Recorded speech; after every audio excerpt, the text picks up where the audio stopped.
আমার বাসা হচ্ছে খাজারুল বাদামতল, আমরা এখানকার স্থানীয়। আমরা একটু সবাইকে শেয়ার করি যে আপনার মোবাইলটা কিভাবে মিসিং হলো, বা আজকে আপনাকে মোবাইলটা দিব সেই জন্য আপনাকে ডাকা। একটু যদি একটু শেয়ার করতেন। আমার যেহেতু আপনার হাজবেন্ড আমাকে হ্যাঁ, বারবার নক করছিল যে স্যার আমি অনেক ট্রাই করছি, আমি কোথাও হেল্প পাই না, যার জন্য লাস্ট আমার কাছে আসছে। ইনশাআল্লাহ আমি, উপরে আল্লাহ যাক আছে, আমি আলহামদুলিল্লাহ। আমি আসলে অনেক এক্সাইটেড, আমি অনেক বেশি খুশি। কারণ এটা আমার বিয়ের পরে আমার হাজবেন্ড ফার্স্ট আমাকে এই মোবাইলটা গিফট করে। এটা যখন হারায় যায় রাস্তায় বসে কান্না করছি, মানে আমি অনেক চেঁচামেচি করছি যে আমার ফোনটা চুরি হয়ে গেল, এখন কি হবে। যে সিচুয়েশন আমার ফোনটা চুরি হয়েছে সিচুয়েশনটা আমাদের জন্য অনেক কঠিন ছিল। তো তখন যে আমি আরেকটা ফোন নিব ওরকম কোনো পরিস্থিতিও আমার কাছে ছিল না। তো যার কারণে মানে এখন এটা আমার চোখের সামনে দেখতে পেয়ে সত্যি আমি কতটা খুশি। না, এটা তো রিয়েলি আমি অনেক বেশি এটা খুশি। তো আসলে একটা স্মৃতি, যেহেতু বিয়ের কারণ বিয়ের পরে আমার হাজবেন্ড প্রথম আমাকে এই ফোনটা গিফট করে। আর জি তার চেয়ে বড় কথা হচ্ছে আমি ফোনটা নিতে চাই নাই, ও আমাকে জোর করে নিয়ে দিছিল এই ফোনটা। আমার একটা ভিভো সেটের খুব ইচ্ছে ছিল, ওকে বলছিলাম, তো তারপরে ও আমাকে জোর করে এই সেটটা নিয়ে দিছে, আমার আগের সেটটা ও সেল করে দিয়ে। তার জন্য এটা আমার অনেক বেশি স্মৃতির একটা জিনিস, মানে এটা হাতে পাওয়ার পর আমার কাছে মনে হচ্ছে আমি কি যেন খুব মহামূল্যবান জিনিস পাইছি। যাক আলহামদুলিল্লাহ। আপনার কাছে মানে আল্লাহর কাছে শুকরিয়া আদায় করব, স্যারের জন্য অনেক বেশি দোয়া করব। মানে এভাবে খুশি করার জন্য, এভাবে মনে হয় কেউ আমাকে খুশি করে নাই আমার হাজবেন্ডের পরে। সেকেন্ড আমি কারো কোনো কিছু পেয়ে এতটা খুশি হয়েছি আলহামদুলিল্লাহ। আহ, ও ও আপনার হাজবেন্ড আছে কোথায়? আমার হাজবেন্ড হচ্ছে ও চট্টগ্রাম ওয়াসাতে আছে, মানে প্রজেক্টে কাজ করে। জি। ও বর্তমানে হচ্ছে মিরসরাইতে আছে। লাস্ট 1 ইয়ার ওকে ট্রান্সফার করে দেওয়া হয়েছে, এখন ওখানেই আছে। উনিও শুক্রবার দিন অনেক কষ্ট করে মিরসরাই থেকে এসে স্যারের সাথে দেখা করছে, যখন স্যার একটা গুড নিউজ দিছে।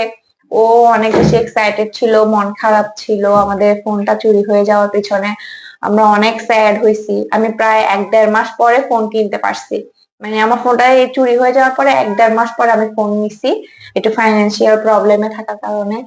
তো এটা পাওয়াটা আসলে অনেক ব্লেসিং ছিল আমাদের জন্য। আসলে হারানো জিনিস যার হারায় আমার আপনার 2000। আমি কিন্তু আশা ছেড়েই দিছিলাম যে জি আমি মনে জি হয় জি। পাবো না, কিন্তু আমার হাজবেন্ড আশা ছাড়ে নাই, ও কিন্তু খুব ঢিট ও তো মনে। ও হ্যাঁ, নাছোড়বান্দা, ও ও কিন্তু আমাকে যেইভাবে পেন দিছে, মানে খুব নাছোড়বান্দা। ও আমি অনেক ট্রাই করছি, আমি কোথাও না পাই আপনার কাছে আসছি, আপনি হইলে আমার লাস্ট ভরসা। না, ও অনেক জায়গায় নক করছে, আমি ওকে বারবারই বলতাম থাক ছেড়ে দাও না, কি আর কি করবো। এটা হারানোর যে ঘটনাটা এটা আমার জন্য অনেক বেদনাদায়ক ছিল। কারণ হচ্ছে আমি তখন নতুন নতুন ঢাকায় যাই, আমার ঢাকায় জব হয়, আমার বেবিকে নিয়ে আমি ওখানে শিফট হই।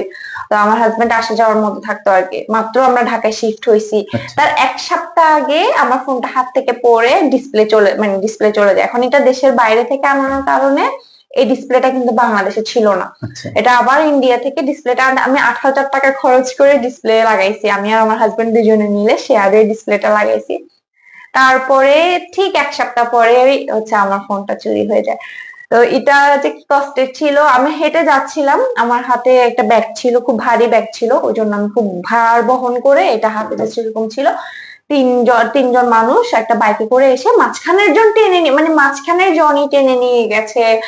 ওরা জার্সি পরা ছিল, আমার একদম ক্লিয়ারলি মনে আছে। প্লাস হচ্ছে চারপাশে কিন্তু সিসি ক্যামেরা ছিল। জি।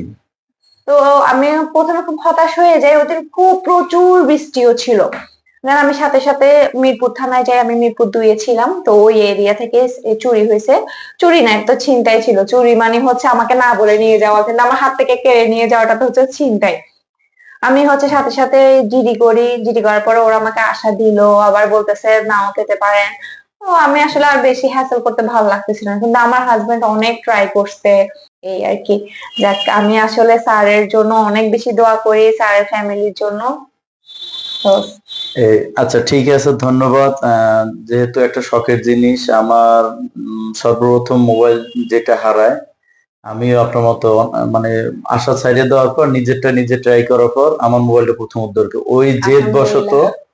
ওই জেদ বশত আমি আজকের এই এই পর্যায়ে চলে আসছি। আমার কথা হইলে মোবাইল হারাই যাবে কোথায়, মোবাইল পাবো না কেন? আপনি একটা কষ্ট করে জিনিস কিনবেন, হয়তো বা যে কোনো ওয়ে আপনার এই জিনিসটা মিসিং হয়ে গেছে, সেই জন্য আমি বাংলাদেশ পুলিশে গর্বের সহিত বলতে পার যে যেই অবস্থানে আছি আমি সর্বোচ্চ চেষ্টা করি সবার জন্য। যেই আমাকে নক করুন না কেন, আমার পেজে যেই হারে মানে রিকোয়েস্ট, আমি কাউকে চেষ্টা করি যে না ফেরানোর জন্য, সর্বোচ্চ চেষ্টা করে উদ্ধার করে দেওয়ার জন্য। তো এখন আপনি আলহামদুলিল্লাহ মোবাইল পাওয়ার পর খুশি তো? অনেক বেশি খুশি, মানে আসলে আমি বললাম না, আমার স্যারের জন্য, স্যারের ফ্যামিলির জন্য আমি অনেক বেশি দোয়া করি। থ্যাংক ইউ, দোয়া করবেন, ভালো থাকবেন। আর যাদের মোবাইল, আপনার যে সিচুয়েশন মোবাইলটা হারাইছে তাদের জন্য মানে তারা কিভাবে সতর্ক থাকলে, তাদের উদ্দেশ্যে কিছু বলবেন কিনা একটু প্লিজ। হ্যাঁ, যাদের মোবাইল হারাচ্ছে বা এই যে হারাবে, তো তারা অনেক বেশি সতর্ক থাকবেন, নিজের ফোনটা সবসময় ব্যাগের মধ্যে রাখবেন। আর যদি লাখ খারাপ হয়, হারাই যায়, তবে আপনারা সঠিক মানুষের কাছে যাবেন, যাতে এই মোবাইলটা আপনাদেরকে খুব সহজে উদ্ধার করে দিতে পারে। ধন্যবাদ সবাইকে। আপনাদের যাদের মোবাইল হারায় আপনারা অবশ্যই জিডি করেন। এই ম্যাডাম তো চেষ্টা করতে করতে হয়তো একদিন আজকে পেয়ে গেল। 1 বছর আমি প্রায়। যেটাই হোক, আমি আশা করি আপনারা জিডি করেন। আমরা সর্বোচ্চ আপনাদের চেষ্টায় আছি। চেষ্টা করবো আপনাদের হারানো জিনিসটা ফিরিয়ে দেওয়ার জন্য। সবাই ভালো থাকবেন। আসসালামু আলাইকুম।